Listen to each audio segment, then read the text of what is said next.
अगर मैं आपसे बोलूं कि आप बिना दुकान खोले, बिना ऑफिस गए आप बड़ी बड़ी कंपनीज के मालिक बन सकते हो, तो आप मेरे को क्या बोलोगे? यही बोलोगे ना कि भाई मोटिवेशन वीडियो रात को देख के आया है क्या? यही बोलोगे ना। लेकिन सच यही है, आप रोज बड़ी बड़ी कंपनीज के मालिक बन सकते हो। और आज मैं आपको एग्जैक्टली वही समझाऊंगा, शेयर मार्केट को जीरो से डीप लेवल तक, ताकि आपको इसके बाद कोई भी वीडियो देखने की जरूरत न पड़े। इस वीडियो को हम ऐसे समझाएंगे कि एक 5 क्लास का बच्चा भी शेयर मार्केट का पूरा नॉलेज यहीं से गेन कर लेगा। तो दोस्तों, बिना समय गवाए चलिए इस वीडियो को शुरू करते हैं। अगर आप बिगनर हो, अगर आपको लगता है कि शेयर मार्केट बहुत रिस्की है, या फिर आप कंफ्यूज हो कि इसको आप स्टार्ट कैसे करें, तो ये वीडियो आप ही के लिए है। और हाँ, मैं आपको बोरिंग लेक्चर नहीं देने वाला हूं। आज एक फनी तरीके से रियल टाइम एग्जाम्पल के साथ आज सारी चीजों को हम लोग डिस्कस करने वाले हैं। तो चलो सबसे पहले स्टार्ट करते हैं कि शेयर मार्केट है क्या।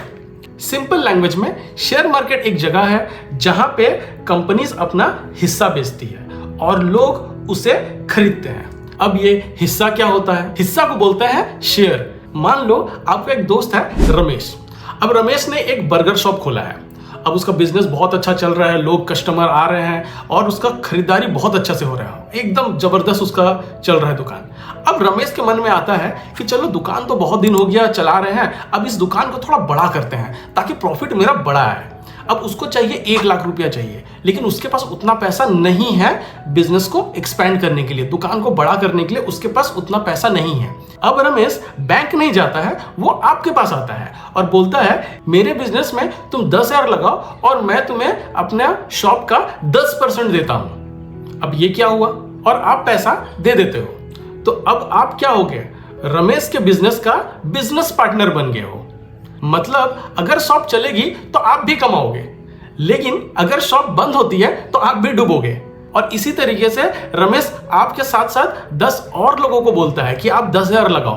तो इससे क्या होता है कि रमेश को 1 लाख रुपया अपने दोस्तों से मिल जा रहा है, तो वो अपना बिजनेस को एक्सपैंड भी कर रहा है, अपना बर्गर बिजनेस को एक्सपैंड भी कर रहा है।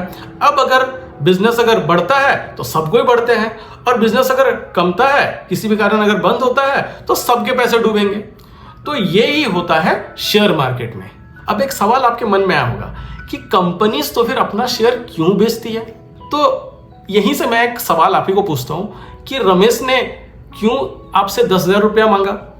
ऑब्वियसली बिजनेस को ग्रो करने के लिए। बस यही कंसेप्ट शेयर मार्केट में भी लगता है। वो लोग अपना शेयर इसलिए बेचते हैं ताकि अपना बिजनेस एक्सपेंशन कर सके, ग्रोथ कर सके, और बिना पैसा का तो कुछ नहीं मिलता। बस यही रीजन होता है वो अपना शेयर बेचते हैं। अब थोड़ा इंटरेस्टिंग पार्ट कि शेयर मार्केट काम कैसे करता है। अब ऐसा तो नहीं कि कंपनी रास्ते में खड़ा होकर बोल रही है कि भाई शेयर ले लो, शेयर ले लो, शेयर ले लो, ऐसा तो है नहीं। कोई एक तरीका होगा, ठीक है। तो ये जो तरीका होता है इसको बोलते हैं एक्सचेंज। मतलब कोई भी कंपनी अपना शेयर को एक एक्सचेंज के थ्रू बेचती है। तो इंडिया में जो एक्सचेंज है वो है नेशनल स्टॉक एक्सचेंज। इसको याद रखिएगा, नेशनल स्टॉक एक्सचेंज।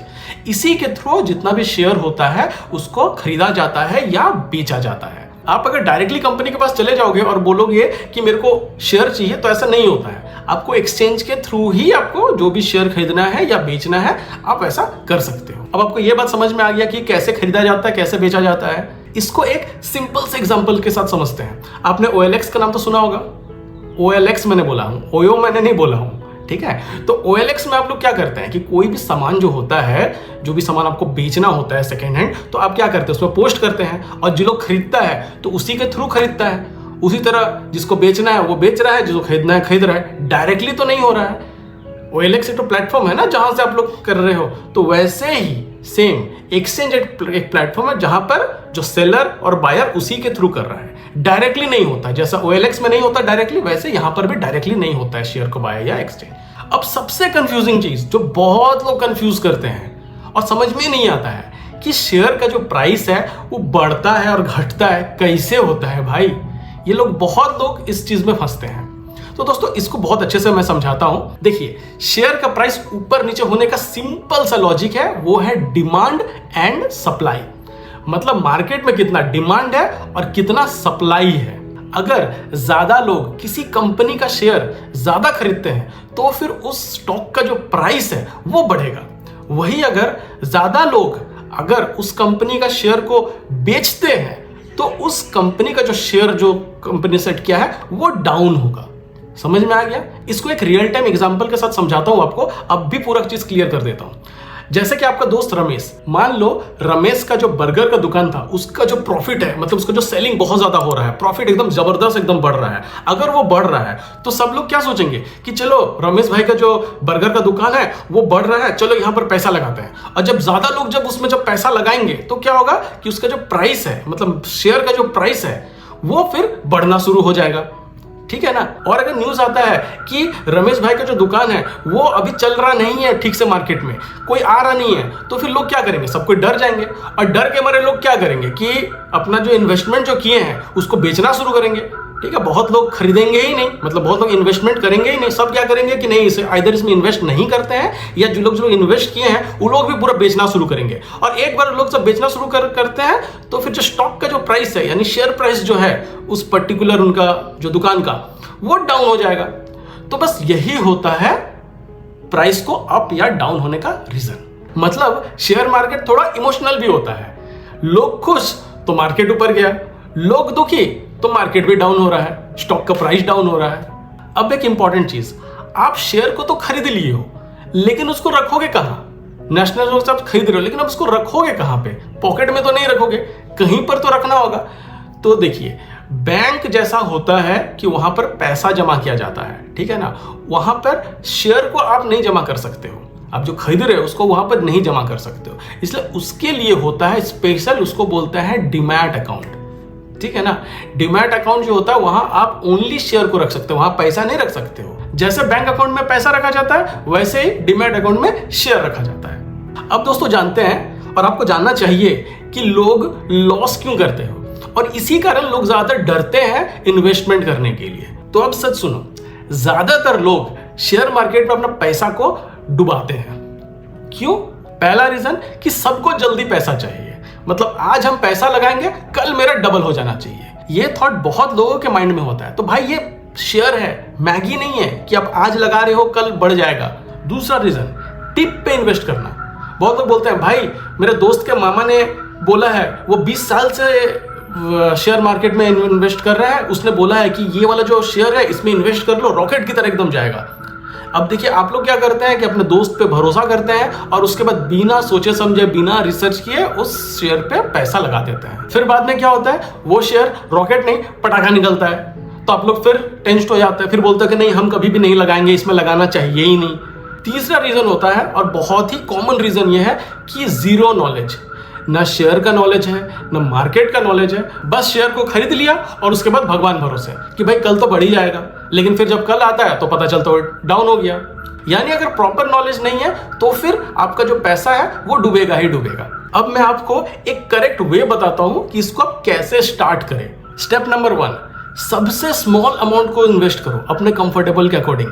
500 रुपया, 600 रुपया, 800, 1000, बस इतना ही स्पेंड करो कि वो अगर मान लो कभी डूब भी जाता है तो आपको ज्यादा फर्क नहीं पड़ेगा, क्योंकि आप अभी स्टार्टिंग फेज में हो, लर्निंग फेज में हो। इसलिए 500-600 से ही स्टार्ट करो, पहला step. Step number 2, risky stock मत लो।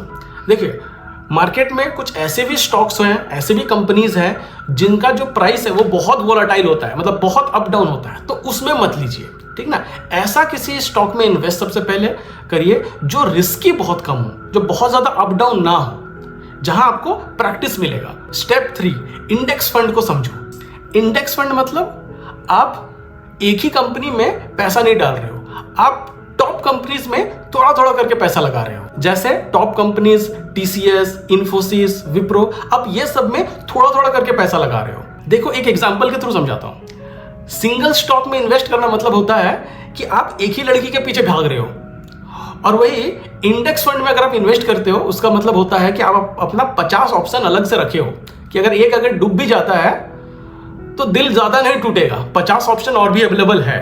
ठीक ना? ऐसे समझो। और जहां 50 ऑप्शन अवेलेबल है तो आपका रिस्क भी कम है और आप ज्यादा स्ट्रांग भी हो। अब सबसे इंपॉर्टेंट माइंडसेट, शेयर मार्केट एक शॉर्ट टर्म गेम नहीं है, ये एक लॉन्ग टर्म इन्वेस्टमेंट गेम है। अगर आपको बेस्ट टू बेस्ट आउटपुट चाहिए तो आप कभी भी शॉर्ट टर्म के लिए मत इन्वेस्ट करो, इसको हमेशा लॉन्ग टर्म के लिए आप इन्वेस्ट करो, तभी आप बेस्ट आउटपुट आपको मिल जाएगा। मतलब अगर आप हर महीना 500-1000 रुपया लगाते हो शेयर में और 10 साल, 15 साल, 20 साल तक हर महीने अगर आप पैसा डिपॉजिट करते हो, इन्वेस्ट करते हो, तो आपको वो रिफंड बहुत अच्छा देगा रादर देन एक दिन में आप अगर वेट करते हो कि ना अगले दिन मेरा बढ़ जाए या 6 महीने में मेरा बढ़ जाए। आप इसको जितना लंबा टाइम के लिए रखोगे उतना अच्छा आपको रिटर्न देगा। अब मैं आपको सच्ची बात बताता हूं। देखो, शेयर बाजार में रिस्की तो है क्योंकि मार्केट अप होता है, कब डाउन होता है, लेकिन अगर आप नॉलेज के साथ किसी शेयर में अगर आप इन्वेस्ट करते हो तो ये जो रिस्क है ये बहुत हद तक आप उसको कंट्रोल में रख सकते हो। तो अभी आपको क्या करना चाहिए, आप सबसे पहले नॉलेज गेन करिए। मैं इसका पूरा सीरीज में बना के रखा हूं, पूरा शेयर मार्केट का पूरा डिटेल, हर एक चीज, एनएससी क्या होता है, बीएससी क्या होता है, कितना टाइप ऑफ फंड होता है, हर एक चीज मैं एक डिटेल सीरीज में बना रहा हूं। और उस वीडियो को देखिए, नॉलेज पहले आप गेन करिए, उसके बाद आप छोटा छोटा इन्वेस्टमेंट करिए। जैसा मैंने आपको पहले ही बोला था, 500 रुपया, 600 रुपया, 1000 रुपया ऐसा इन्वेस्ट करिए। तीसरा क्या मैंने बोला था कि इंडेक्स फंड में आप इन्हें इन्वेस्ट करिए। अपने इमोशन को कंट्रोल करिए, मतलब आपका जो पैसा आप लगाते हो अगर, तो वो अगर डाउन जाता है या अप जाता है तो बहुत ज्यादा दुखी भी नहीं होने का और बहुत ज्यादा खुश भी नहीं होने का। और सबसे इंपॉर्टेंट चीज, किसी का भी बात मत सुनो। मतलब आप देखे होंगे कि आपको फेसबुक में, आपको इंस्टाग्राम में, आपको चैट्स में, यूट्यूब के चैट्स में डेली का आपको इंफॉर्मेशन आते रहेगा या मैसेज आपको आते रहेगा कि देखिए ये वाला जो स्टॉक है ये ऐसा बढ़ रहा है, उसने लगाया और इतना बढ़ गया। तो वो सब बात मत सुनिए, वो एक ट्रिक होता है आपको बोलने का कि आप उस शेयर में खरीदिए और उसके बाद उस प्राइस को बढ़ाइए।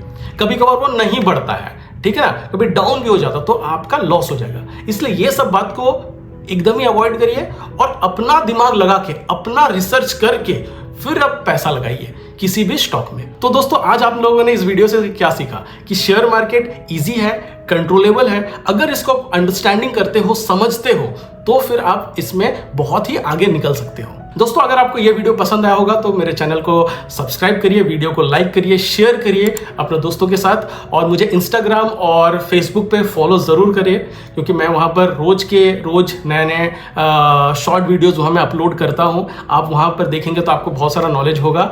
और दोस्तों, मिलते हैं आपसे एक अगले वीडियो में एक दमदार टॉपिक के साथ। तब तक दोस्तों, आप लोग अपने नॉलेज को गेन करिए। आप लोग से मिलता हूँ मैं अगले वीडियो में।